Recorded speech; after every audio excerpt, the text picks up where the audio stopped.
So, good afternoon to Jessica Bondy, founder of the Words Matter charity. My name is Hafsa Qureshi. I am a Year 4 Psychology MSci student at UCL, and I will be conducting this interview on behalf of the Resilience Research Group. Thank you for being with me here today.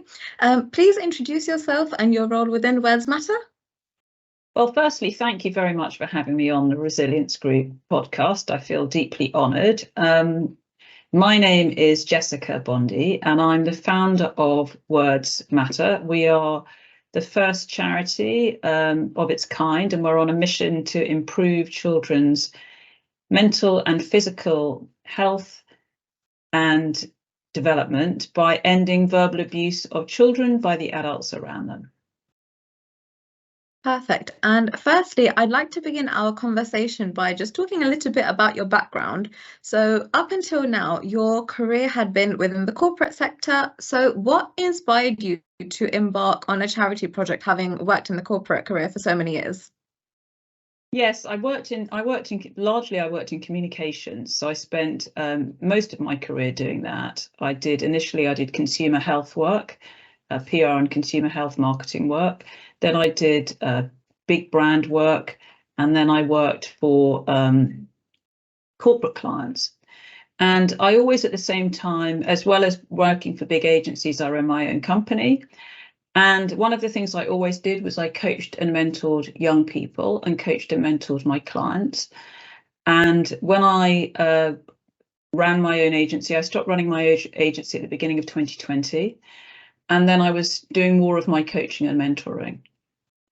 And what I noticed was that so many people were impacted by the words they'd heard when they were growing up that could really affect how they were able to work in their future, their relationships, what they were able to achieve. And then, because of my own personal experience childhood verbal abuse myself, I decided that this is what I wanted to make my legacy. And so in February 2022, I decided this is what I wanted to do with my life. And actually it fits very neatly, because if you think I was communicating on behalf of businesses, corporates and brands, and then I was helping young people market and communicate for themselves. And now I feel I'm communicating on behalf of all children to end verbal abuse of children by the adults around them. And who is involved in your Words Matter team? Gosh, I'm very thrilled, because on my team, when I first decided to set up the charity, the first thing I wanted to do was to have an advisory board, because everything we do at the charity has research at its absolute core, and making sure everything we do is fully evidence-based. So I wrote to a number of the experts whose research I'd reviewed and said, I'd love to talk to you about your research, and I'd also, in relation to what I'm doing with my charity. I'm setting up this new charity. We're going to focus on research, raising awareness and collaboration with others to find solutions. This is such an under-recognised issue. Would you be willing to talk to me? And what was so incredible is all these amazingly high-profile experts came back to me within 1 or 2 hours and said, I'd be delighted to talk to you. And when I then spoke to them, they said, and I asked them, I had the confidence to say, would you be willing to join my advisory board? They all said yes. So I've got this 14-strong advisory board, and if you go onto our website, www.wordsmatter.org, you can take a look. And it includes Professor Peter Fonagy, who's head of the division at UCL, and some other renowned people from places like Harvard, leading university in China. I was determined that it was going to be a global advisory board. And then I set up my advisory board, and then I also have got 3 really interesting independent advisors, somebody from a leading charity who used to work at Place to Be, which is a children's charity that does a lot of work in schools around the mental health area. I've got another lady who's done a lot in marketing and research, and also was a founding trustee of the very the excellent kind of male suicide charity called CALM, Campaign Against Living Miserably. And then also my third independent advisor is a guy called Lord Dennis Stevenson, who wrote the government's report on mental health in employers and employees. So we've got advisors, we've got my academic advisory board, then I have a trustees. Every charity has to have trustees when you're a charitable organisation. So there are 5 trustees. So I'm not only a founder, I'm a trustee. And then I identified a former client of mine. I was actually talking to that client to see if he knew anybody that might be interested in being a trustee or had the kind of profile I was looking for. And he said, "Oh, why haven't you asked me?" So I was very pleased that he was very keen to join. And then very excitedly, we had a grant from a trust and foundation, which begins this month. So we've got our first employee for the charity. And having launched in September, it's very exciting that we've got our first employee, and she's helping us and doing research and administration. So that's the core team. Wow. And it sounds really, really busy, but what does an average day working in Words Matter look like for you? Gosh, no 2 days are the same, which is what I really like. And that was exactly how it was when I was working in communications. But I tend to start early and kind of review any interesting research that might have come up. I usually have on several days of the week, I usually have a team meeting with the core group of us. I also work with somebody who does our social media. So there's usually lots of things to discuss. And then I will probably have, on average, I have about 2 or 3 probably Zoom calls a day with different organizations or experts that may be interested in becoming an ally of ours or getting involved, or they may be involved in some new piece of research where we're looking into. Then I always have to go out for a coffee to get a coffee from a takeaway. That's an essential part of my day. And then I will do probably some writing, emailing, having conversations with people, might do various people recently since we launched, have asked for blog posts, strategic planning. As I said, no 2 days is the same. More recently, people have been interested in talking to us about potential partnerships. So that's another area. And then a very, very important strand of what we have to focus our time on is fundraising, because without funds as a charity, we can't survive. So I'd now like to move the conversation towards the work that's being done by Words Matter. Why is the impact of childhood verbal abuse such an important topic? I think that childhood verbal abuse has not really been focused on as an area, yet it can have an impact for a lifetime. And it's not just about the effect it can have on people's self-esteem and feelings of self-worth and confidence. All the research shows, and there's compelling research to show it can have an effect on, it can lead to anxiety, depression, eating disorders, substance abuse, even suicidality. So it's a very, very serious issue.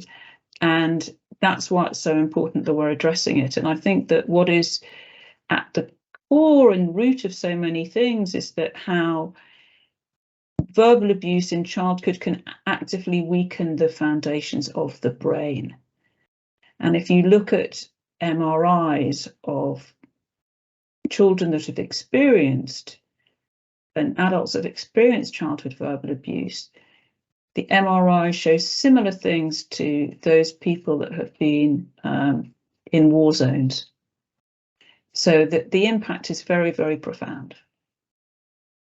And why should childhood verbal abuse be formally recognised as a distinct form of childhood maltreatment?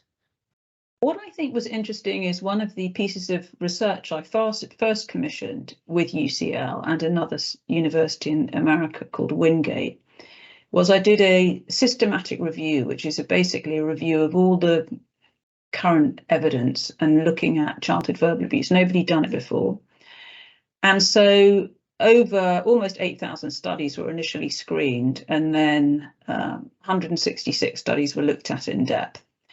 And the study was looking at a number of different things: definition, measures, and impact. And the one of the authors is an epidemiologist, and one of the observations was that while the prevalence of both physical abuse and sexual abuse have gone down, the prevalence of emotional abuse has consistently gone up. Now, physical abuse and sexual abuse have had big awareness campaigns and specific interventions to address them. Emotional abuse hasn't. But actually a large part of emotional abuse, and no studies exist where emotional abuse is, childhood verbal abuse is not included in measurements of emotional abuse. And the conclusion of why it should be its own maltreatment subtype is really about how we prevent it, because emotional abuse tends to focus on a victim. But if we talk about childhood verbal abuse, you can develop interventions and take action looking at the perpetrators. So that is the recommendation about why it should be its own maltreatment subtype, because emotional abuse is also quite woolly defined, whereas if you talk about childhood verbal abuse, it's much more specifically defined. And as I said before, you can address the perpetrators. When you mention address the perpetrator, that's just made me think that, is there any research at the moment on why some adults engage in childhood verbal abuse? There is some research on it. I think what's interesting is the study we did. We did a study as well as doing the systematic review. We've done a number of different research studies now, one of which was looking at over 1,000 children and over 1,000 parents. And we asked them both why they thought this was happening. I mean, what was interesting from the children's research is it showed 2 in 5 experience it, childhood verbal abuse by adults, and of those, over half experience it weekly, and 1 in 10 experience it daily. And one of the things that's important is we talk about all adults. So the adults they identified was parents, teachers, coaches, shopkeepers, people on buses or transport. And when we asked them why they felt this was happening, being overloaded, being stressed, balancing life. I mean, everybody can get overloaded sometimes. And I think what's interesting is so many people say these things not intentionally, it's unintentional. So that's part of what we're trying to do is make people aware of the damage it can do. But other things like working from home, yes, that had an impact. And particularly one of the other main factors that came up was the cost of living, which is causing a huge amount of stress in so many households up and down the country and across the world. So I'd now like to move the conversation towards the response of the Words Matter charity towards childhood verbal abuse. So what resources do the Words Matter charity provide or intend to provide to the parents, carers, teachers, and people with experiences of verbal abuse? We are, as well as raising awareness, we're producing information, and we're hoping to do training sessions and also collaborate with others to share our resources and also to do training. But at the moment, if you go to www.wordsmatter.org and you click on the tab Find Help, you'll see under another one called Resources, a variety of different resources. So we've got at the moment one for adults on how to talk to children, one for parents and carers, one for teachers, and one for those with lived experience. And those resources, we've tried to keep them very straightforward. They were written by Dr. Fiona Pienaar, who's one of our advisors. And we've got 5 practical tips, one of which is about the importance of role modeling. It's very important you role model to your children, both whether they're a young child and adolescent, they look to you for guidance. The second thing is about really setting expectations that are appropriate for both their age and stage of development in life. The third one is really around focusing on the positives and really try and celebrate what people have done well and why they've done it well, and be specific.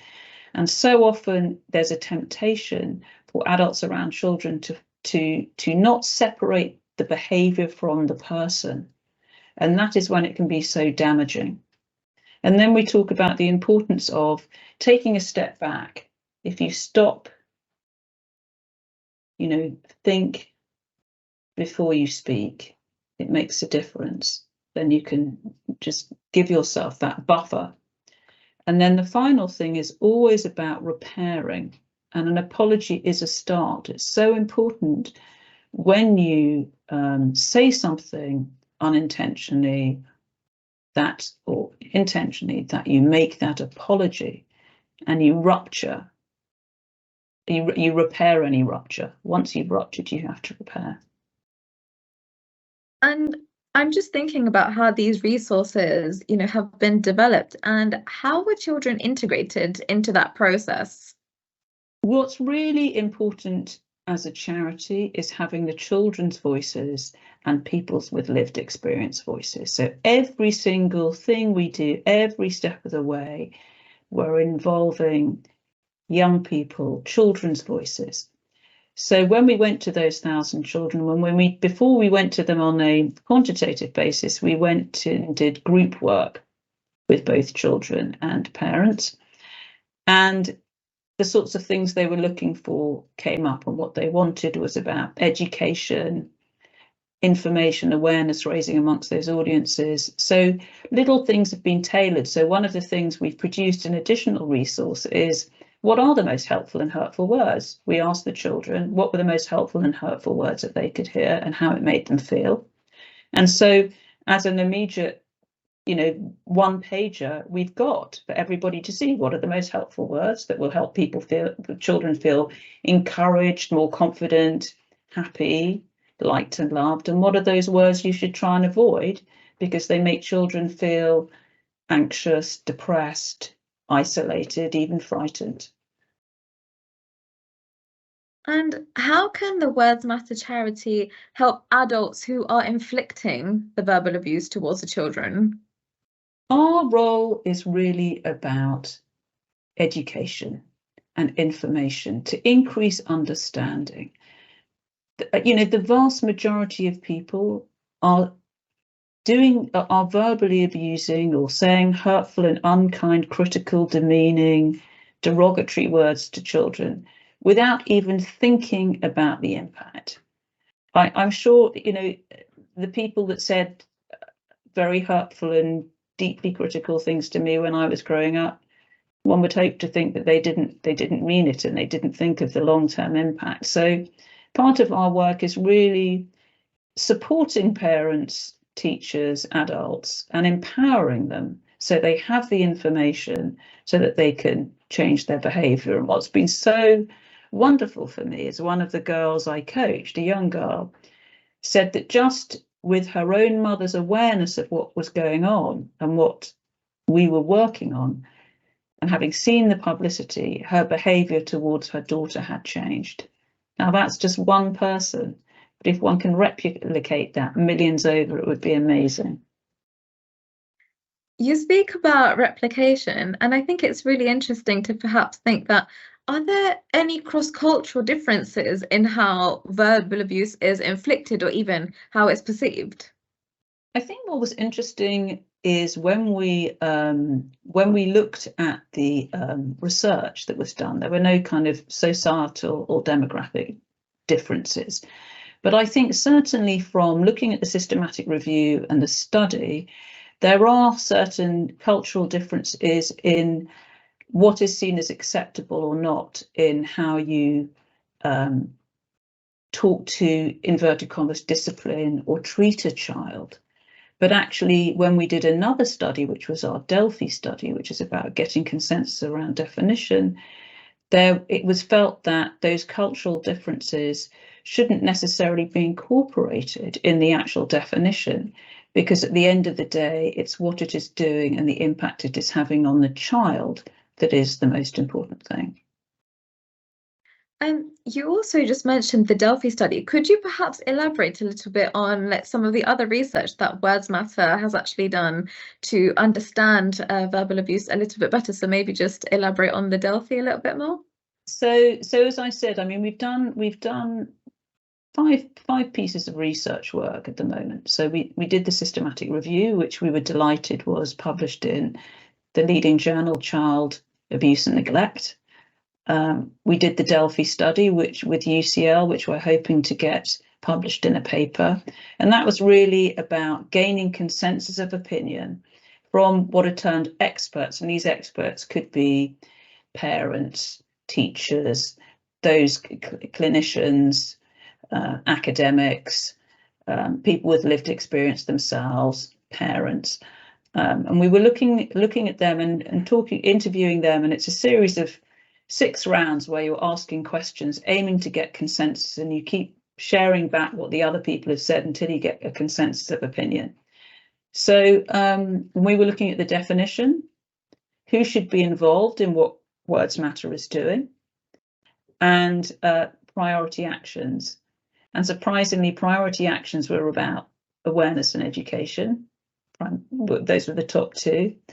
And the people that we should involve, which is a lot of people we are involved with, because I've now had over 300 meetings with different organisations and experts around the world.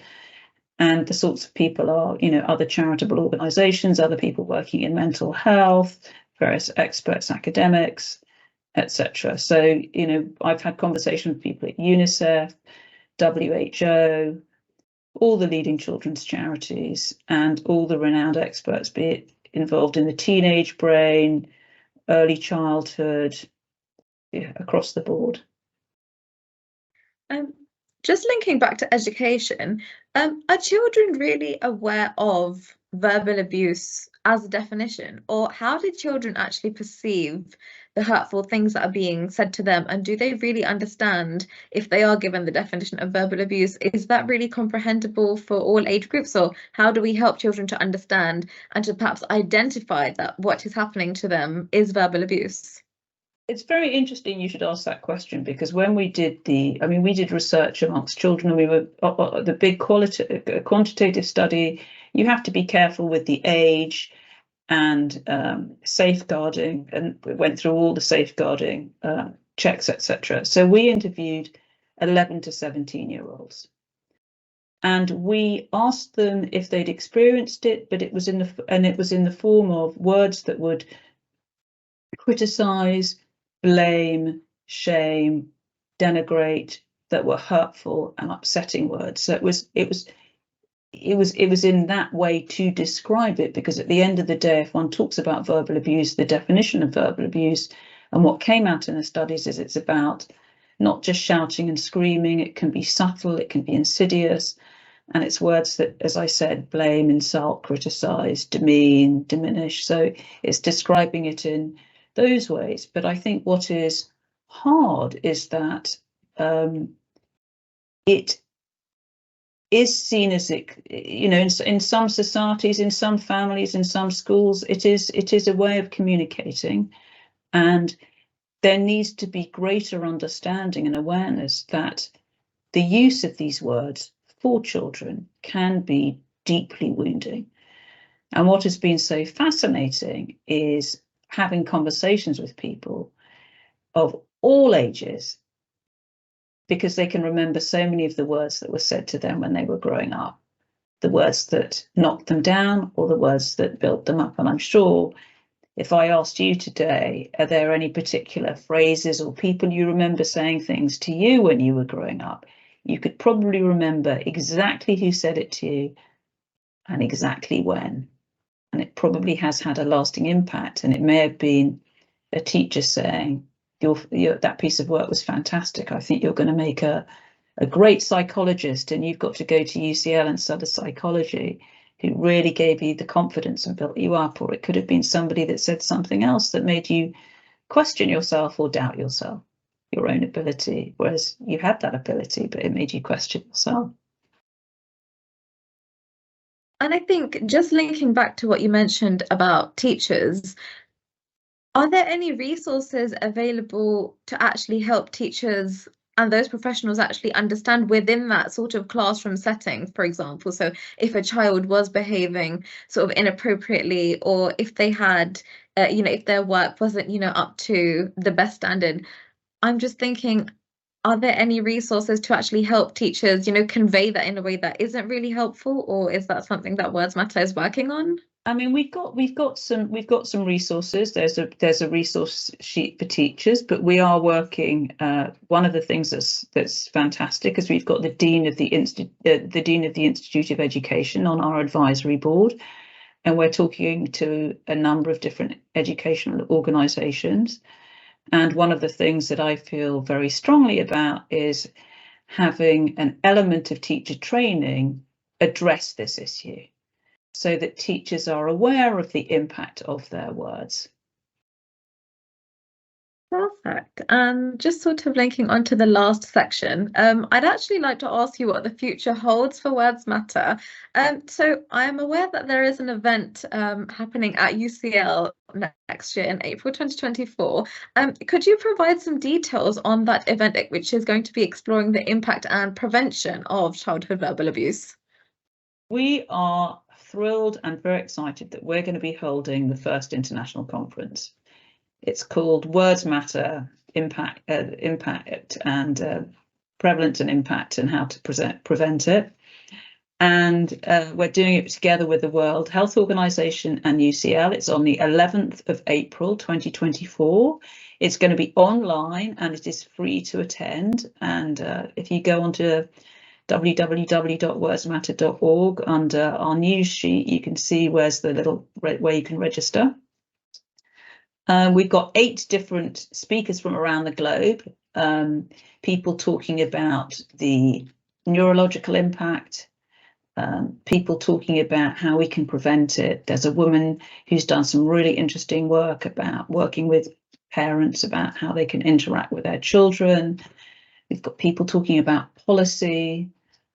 The woman who, the lead author of the systematic review, is going to be talking about the findings around the definition and making it its own maltreatment subtype. We've got another researcher who's done a lot of work comparing the different sorts of abuse. It should be a very interesting and fascinating and information-packed day. It's being chaired by Professor Peter Fonagy in the morning, and it's being chaired in the afternoon by Dr. Manasi Kumar, who is at the University of Nairobi. So there'll be a lot of opportunity for questions and discussion. And if people can't attend in person on the day, there'll be recordings available, but people need to register in order to be able to access the recording. And at the beginning of that response, you mentioned prevention. Could you just elaborate on the importance of prevention itself and how it can really help children's mental health? Prevention is critical, and one of the interesting people who's going to be presenting a study is doing some new research into the cost of inaction and the economic burden on society of not doing anything about it. So in terms of prevention, it's really trying to help inform, educate, increase understanding, and work with other organisations. I mean, childhood verbal abuse by adults is a societal issue, and it can only be solved if we all work together on finding solutions that are going to help parents, help teachers, help coaches, and their whole surroundings. And when you link to these teachers and parents and coaches, as a final question, what does Words Matter aim to achieve in the next 5 years? Gosh, in the next 5 years, I want to have had lots of validation that this is a big, important issue. So that's in terms of published papers, that's on our research branch. So validation, lots of research published in very reputable areas. In terms of awareness, we want to have really raised awareness of this issue so people understand what childhood verbal abuse is and the impact it can have. And then the third thing is on collaboration. We very much hope that interventions will have been developed and they will have started to be implemented. Those training programs, that support for parents, teachers, carers, anybody working around children. But it is as I say, it's a societal issue, and we all need to work together on solutions. And when you say we all need to work together, I'd like to think that psychology students and other university students like myself will hopefully be part of that. And is there anything that you'd really like to research? So I know at the moment you conducted the systematic review and the Delphi study, but are there any other gaps within the literature that you'd really like to explore? Gosh, there are a lot of areas. I mean, I think what's been really interesting is looking at the studies. There hasn't been so much work on teachers, so I'm hoping to do more work on teachers and those other groups. A lot of the work's been done around parents, but there's a whole gap in that area. I think there's a huge amount more that we can be doing on drilling down about what really we can do to support parents and teachers and those around children. I think there's looking in depth about certain areas in terms of the impact and age and stage. And then the other factor is the multi-generational aspect, because often this goes from generation to generation because the people who become parents or teachers have been taught or parented in that way. But there's no reason that cycle cannot be broken. And at the moment, I think in society, the use of social media is quite prevalent. And I just wanted to ask that how could the Words Matter charity really incorporate social media into their campaigns, into their work? Could parents perhaps use a particular social media platform, or could videos or campaigns be made through social media? How could social media be contributing to the cause? Social media is another critical element of the way we can raise awareness and gain engagement. And I'm very excited because we're already working with one parenting app, and I've got conversations with lots of other parenting apps, and I'm hoping to do things in partnership. I think the little video we produced that's on our homepage has been viewed via social media 41,000 times, which shows the power. It's got to be short, sharp. That's only 90 seconds. But I think particularly with where what you said, how can you help, and how can people in the resilience group and beyond help us? We are open for contacting. We've got a contact us form on our website, and any support or help in any area would be more than welcome. Perfect. And is there anything else which I might not have asked at the moment that you'd like to add? What I would really love to add is that we would love people to visit our website. It's www.wordsmatter.org. And please see if you're interested in getting involved and contact us. hello@wordsmatter.org is how you can reach us. So thank you so much for taking part in this interview. I wish all the best to Words Matter. If we don't have anything else to add, I am now going to stop the recording. Thank you so much. Thank you.